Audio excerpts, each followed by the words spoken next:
Okay, so in my last video, I talked about this concept that I have called the cosmic pendulum, and basically how the universe, humanity, swings between ultimate chaos and ultimate harmony.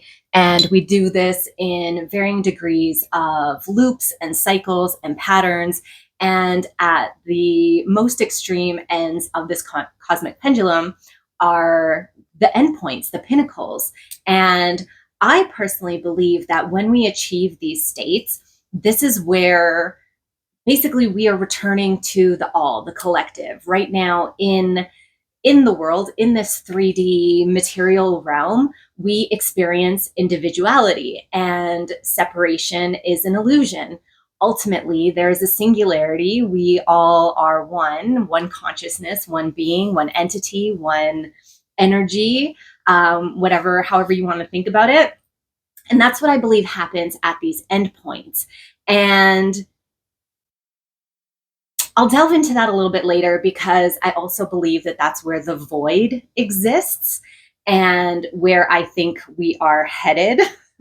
But that's a whole other topic. Right now, I want to talk about okay, like what happens, like what is happening while we are here in between these endpoints, because we incarnate, we have these egos, this individual expression of the cosmic all, of the singularity of the universe. And this is where we have our physical experiences. We are spiritual beings in the physical realm, and we are here to experience and heal and love and suffer and all of the things. But why? Like, why do we have this realm? Why does it exist? And what are we really doing here through this separation? When I was a child, these are kinds of the questions that I would ask. I remember looking around at society, at my family, at like the system, and wondering, is this really what we're supposed to be doing? Like, you go to school for a number of years, you go get a job for a number of years working for the man, then you retire and you die. And that's kind of it. And everyone sort of bought into this cookie cutter existence, which to me felt fairly purposelessness. No, purposeless. It gave me a purposelessness. And I really wondered, like, how is everyone okay with this? Why aren't people questioning it? Why aren't we living our lives rather than, just going through the motions and hitting these so-called milestones and calling that existence? It didn't make any sense to me. And so I delved a lot into different religions, different philosophies, psychology, human behaviors, astrology. There were a number of things that I kind of felt compelled to learn about. And it wasn't necessarily, I would say, like a conscious researching that I was doing, like I was, a mini philosopher trying to explain these existential mysteries. Instead, these were just things that I was kind of drawn to. So if you know anything about numerology, I'm a number 7 life path, which means that I need to know everything. I investigate everything. I want to gather all the knowledge and information. So I think that that was something that just kind of came naturally to me. And in human design, I'm a 5-1. And the one line in my human design is kind of that same idea. It's gathering knowledge and information and really wanting to get down to the root of absolutely everything. And this started for me when I was really little. Like these are the kind of questions, these are the kinds of things that I really wanted to know and understand, because it just, like, looking around, it didn't make sense to me. I viewed the world differently. And throughout my spiritual journey and through, the research and the experiences that I've had, the conversations with other people, listening to some of the great teachers, past and present, I'm learning that, of course, I'm not the only one who is asking these questions and looking for these answers. And I'm trying to pull like a bunch of this information together, see what really resonates for me.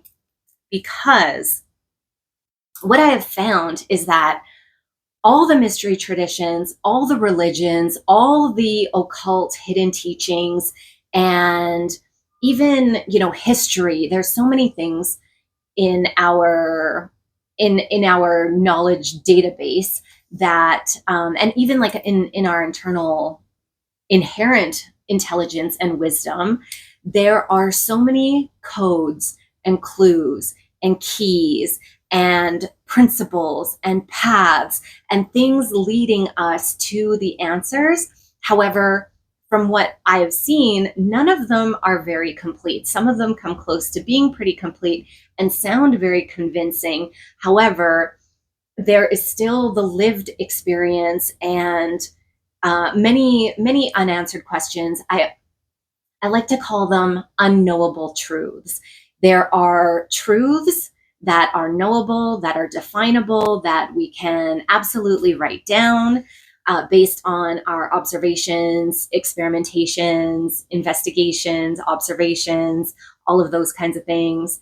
I may have said observations twice, I'm not sure, but then there are the unknowable truths where I actually don't think that we are supposed to have all of the answers while we are in this realm. I think that there's a number of things that we're not supposed to be able to figure out 100% because that information will be revealed to us at the end, whatever that may be.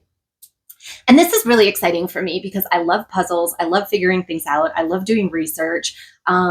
This is really what gets me going. And I'm noticing that a lot of people these days are, like truthers, truth seekers, conspiracy theorists. All of these things are gaining so much traction, and people are really searching for the truth these days. And so everyone's looking for answers and asking the hard questions, asking the interesting questions. And it's so much fun for me. And what's coming out of it is a lot of theories around, well, okay, what is this place? Why are we here? So here I'm coming full circle back to what I was talking about at the beginning. So yes, why are we here? What is this place all about? I've heard theories like, well, this is a prison planet. We're trapped here. I've heard that this is a school. We are here to learn. That this is a school that's being run as a prison and all these kinds of different variations, or really that this is just a place to experience. We're just, here just to be in the moment, to see what the present feels like as these infinite beings. And there really isn't a purpose. It's just kind of about, sensation and experience and experimentation. And that's really interesting. But what I have come up with, or what has kind of been, I don't know, revealed to me, what seems to make sense through all of my years of, what's the word, investigation and pondering these questions. So what has really come through to me is that we are in an escape room, so to speak. This realm is an escape room. That's why it's littered with codes and clues and keys and different maps, so to speak, different treasure maps leading us towards the ultimate, the final locked door to escape. Not that I really feel like, we need to escape this realm, but I think we've designed it this way. And the one thing that I really love, I don't know if you've been in an escape room. Yeah, they're very trendy. If you don't know what it is, an escape room is typically, these are built in a warehouse or some kind of building and it's a game where there is a set of tasks that are being presented to you. Tasks, puzzles, riddles, mechanisms that need to be figured out, doors that need to be unlocked so that you can eventually get out of this room because you're locked in it. However, there's obviously someone who designed the locked room, the escape room. So that that there are things put in there to misdirect you, to distract you, to put you off the path, but then there are very real clues that are trying to help you to escape. There are also, disinformation agents. Sometimes, there are literally things put in there that seem really convincing, or sometimes I've seen escape rooms where there are actors that come in, or you're being given certain information that is incorrect or slightly incorrect, like there's a truth to it somewhere, but you have to figure it out. And there are different roles that these people are playing. There's like the designers, the controllers, the actors, and then you're not in the escape room alone. It's a group activity. You typically go with friends or family, coworkers. This is like a really popular corporate team building type of event. But the idea is you're supposed to work together as a team with the other people that are with you in the escape room.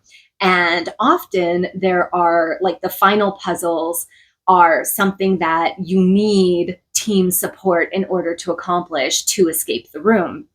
So, like an example of one that I was in not too long ago, which kind of, helped me with this idea, with this concept, is there were two separate rooms that were all kind of connected. And in order to open the final door, you had to create like a chain of people with one hand on a lion, in like a brass lion in the wall on in one room, and create a chain holding hands so that the final person could put their hand on another similar lion in the final room. And by creating that chain, there was a mechanism that opened the final door. And I think that that is a perfect analogy for how we as a collective, as humanity, need to work together, harmonize, synchronize, strategize to open this final door of this ultimate escape room, which is the earthly realm. Okay. So that was a lot. And it sounds like, I don't know, when I tell this to people, sometimes they're like, oh, okay, well, what about all the suffering in the world? What about, all of the darkness and the chaos? And you make it sound like we enjoy this, like that we're having fun, but it's actually really sad and terrible, and in some cases terrifying. And so, I've thought about this quite a lot, and I think that we are infinite beings. The ultimate singularity, the all, is infinite. Like, you can't measure how long we have existed as a spiritual collective. And so I believe that we have done this sort of thing in this realm like an infinite number of times. You can't imagine how many times that we've come to this realm and devised some sort of game or test or escape room to accomplish in order to return to that singularity, whether that's on the chaotic side or the harmonic side, which is where I think we're going this time. And so we've done this a million, billion, trillion, gazillion times. And eventually, it's going to get boring. You can't play the same murder mystery more than once because you already know who done it. You can't go into the same escape room more than once because you know all the puzzles already. And so because we've done this so many times, I feel like we've increased the difficulty exponentially. Like, clearly the realm that we're in right now is really hard. And maybe that's an understatement, but it can be very tense, very dark, and very disheartening. Like I've said before, I've, struggled with the hopelessness. And, but I think that that's really part of it. We like to be scared. We like to be challenged. You think of like amusement parks or things like that, like roller coasters are terrifying. There are so many rides that are it's the adrenaline, it's the endorphin rush. We enjoy that to some extent, right? Like a little bit of danger or a lot of bit of danger feels good and interesting, and it's like exciting. Also, like haunted houses, horror movies, um, those kind of things. Like we like being scared. We like feeling that there's this element of suspense or terror or danger that is just lurking around the corner. We kind of enjoy that to varying degrees, right? Like there's like a little bit of a rush that we get, even if someone just kind of startles you and does something like that. Like we like the jump scare, we enjoy it. Maybe it's just me. Let me know. But I think that we do to some degree. Otherwise, these things wouldn't be, so prevalent in our realm. We have all these thrill-seeking, risky behaviors like skydiving, bungee jumping.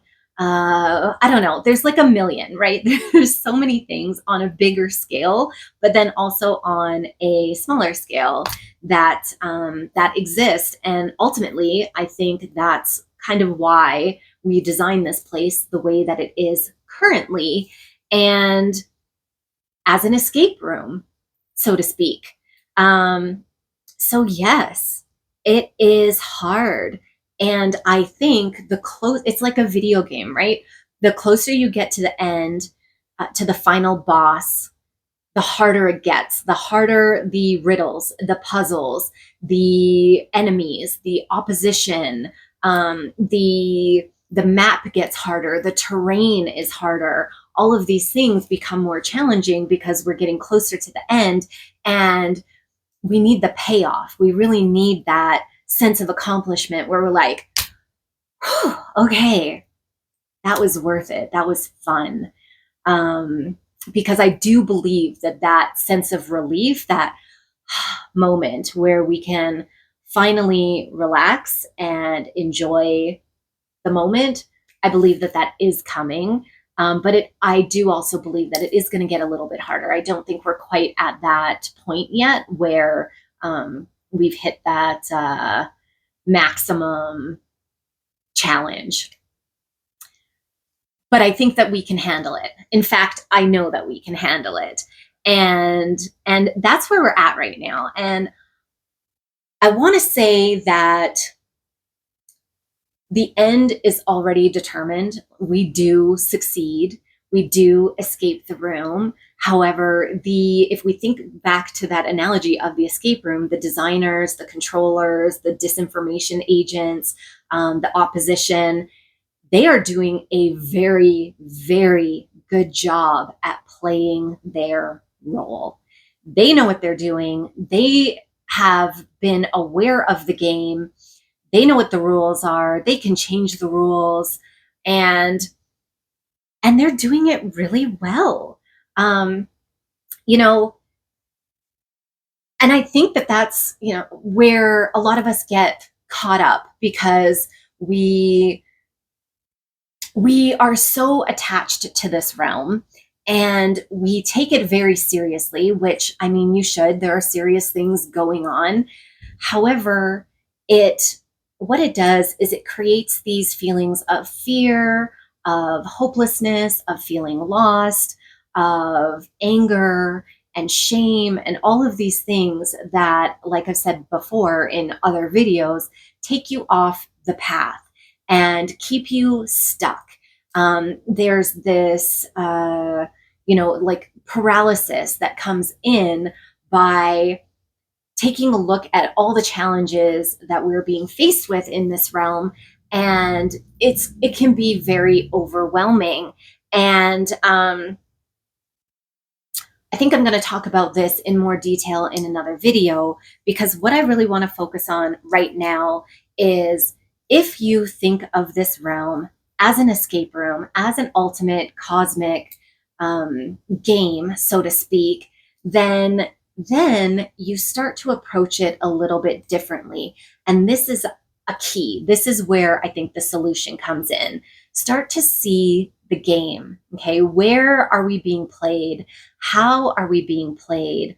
What are the riddles and the tasks and the tests that are being presented for you individually, but also for us all as a collective? And where can you start to manipulate the rules or to play in a different way? How do you change your strategy, so to speak, and maybe make up your own rules? If the controllers are making up rules or changing the game Jumanji style, then why can't we? We are also co-creators. We just need to remember that. And I think as we do that, as we have this mass awakening and start to co-create this reality, by paying attention to the little ways that you're glitching the matrix, then you will start to build evidence that shows you how we can win this game. Because, like I said before, I do believe that we are meant to win. We have the tools, we have the ability, we have the power. We are all divine beings. We are all part of the collective. We helped design this. So I don't think that it was, just the controllers or the lizards or, whatever alien race is trending right now on TikTok. I don't think that they were just like, oh, well, we're going to design this. I believe that this was a cooperative effort and we all kind of chose our roles. I see a lot of people talking about, well, you incarnated here to be a light worker. You chose this. And I do believe that's true. I think that we chose these roles. And as we remember this and have evidence of our powers and start to make these little manipulations, manifestations, and change the game, then we will be able to unlock that final door together. And that's what I'm really looking forward to. Again, I think that this is, it's going to be a little bit difficult. And these guys, they know what they're doing. These dark forces, they are taking their role very seriously. They're doing a really good job. And I think that there's something there where they are trying to find a loophole or some way to prevent us from winning the game. Because when I say us, I don't just mean the light workers. I don't just mean the people, who are ready to go in the spiritual revolution. I mean all of us. I truly believe that we are all one, part of the singularity, and a win for me is a win for you is a win for the dark forces. Honestly, I do believe that. However, I don't think they see it that way right now. And this is what I want to go into in a future video. So stay tuned, hang tight for that one. But in the meantime, I just wanted to share this whole concept that I had about Earth being an escape room. And I'm interested to know your thoughts.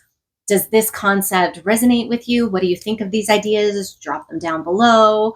And if it does, how are you going to change playing the game? What is your strategy? What are you going to do to start to shift things into our favor so that we win this game? I would love to hear it. So thank you again for hanging out with me, and I will see you in the next one.